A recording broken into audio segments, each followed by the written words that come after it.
নমস্কার বন্ধুরা। তো আজকে আমি রান্না করব কাতল মাছ ভাপা। তোর জন্য নিয়েছি খানিকটা কাতল মাছ, ধুয়ে পরিষ্কার করে নিয়ে এসেছি। আর সাথে আছে পেঁয়াজ, অর্ধেকটা লেবু, তিনটে লঙ্কা, অল্প একটু আদা, একটু রসুন। এখানটা আছে গরম মশলা গুঁড়ো, জিরে, ধনিয়া, সাথে আছে হলুদ, লবণ, কাশ্মীরি লঙ্কা গুঁড়ো, আর আছে তোমার গোলমরিচ। তো প্রথমে আমি এটাকে একটু লেবু দিয়ে 5 মিনিটের জন্য মেখে রাখবো। কাঁচাই করব, ভেজে করব না, যেহেতু ভাপা করব।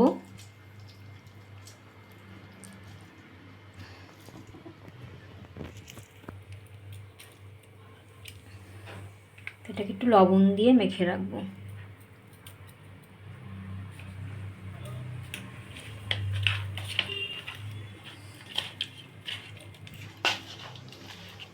এটা মেখে 5 মিনিটের জন্য রেখে দিব। আর এদিকে আমি কড়াইতে একটু গোটা জিরে, ধনিয়ে, গোলমরিচ ভেজে নিব। আগে একটু একে একে সবই ভেজে নিব, পেঁয়াজ টিয়াজ সবই ভেজে নিব। এটা মেখে রাখলাম 5 মিনিটের জন্য।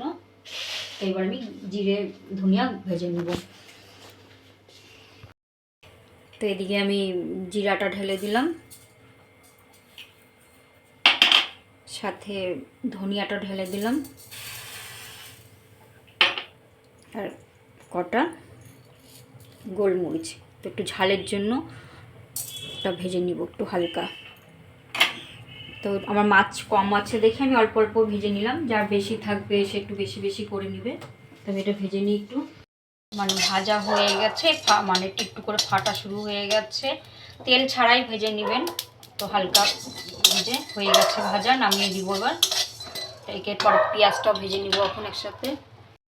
হয়ে গেছে, তো একে আমি পেঁয়াজটাকে ছেড়ে দিব।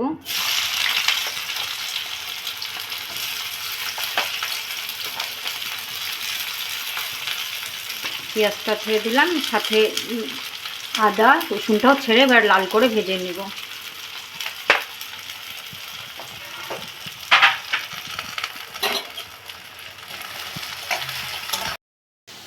তো হয়ে গেছে আমার লাল লাল করে, যেরকম করে ভেজে নিবে। হয়ে গেছে ভাজা আমার। তো এটা ঠান্ডা হলে এটাকেও বেটে নিচ্ছি। এদিকে আমি জিরাটাও বেটে নিচ্ছি, জিরা ধনিয়াটা। এটা ঠান্ডা হোক, এটা ফুলটা বেটে নিই। হয়ে গেছে বাটা। এবার আমি মশলাগুলো মেখে নিব। এটা কাঁচাও মেখে করা যায় পেঁয়াজ দিয়ে, কিন্তু ভেজে নিলে একটু টেস্টটা ভালো হয়। তো মশলা বেটে উঠে নিয়েছি। তো একে একে করে অল্প লবণ দিব, যেহেতু আগে লবণ দিয়েছি। তো এটাতে অল্প লবণ দিব। কাশ্মীরি লঙ্কা গুঁড়ো দিব,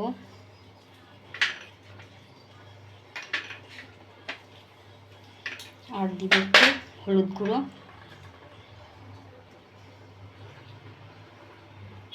আর সাথে যাবে একটু গরম মশলার গুঁড়ো।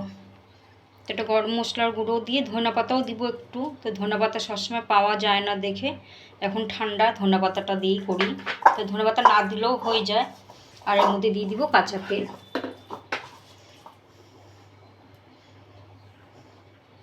এটা দিয়ে এবার মেখে নিব।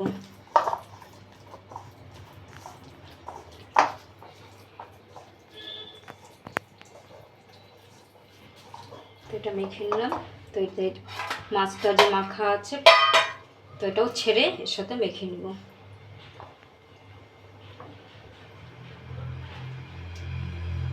এবার একসাথে মাছগুলোর সাথে মেখে নিব।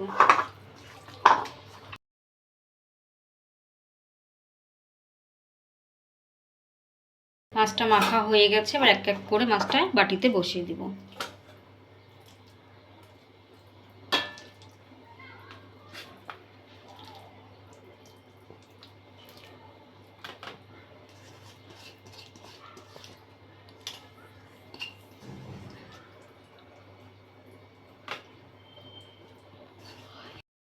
এবার উপর থেকে ধনিয়া পাতাগুলো ছিটিয়ে দিব,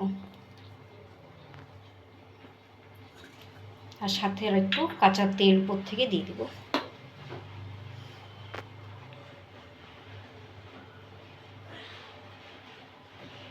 হয়ে গেছে। তারপর এটাকে ঢেকে এবার জলের মধ্যে গরম বসাবো। সেদিকে জল বসিয়ে দিয়েছি, তো ভিতরে একটা আমি এরকম একটা কিছু থাকলে দিয়ে দিবেন। তবে বসিয়ে এবার বাটিটা বসিয়ে দিলাম।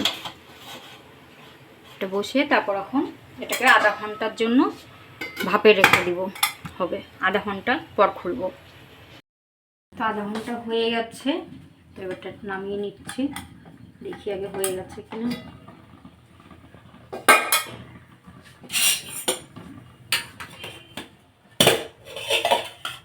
হয়ে গেছে।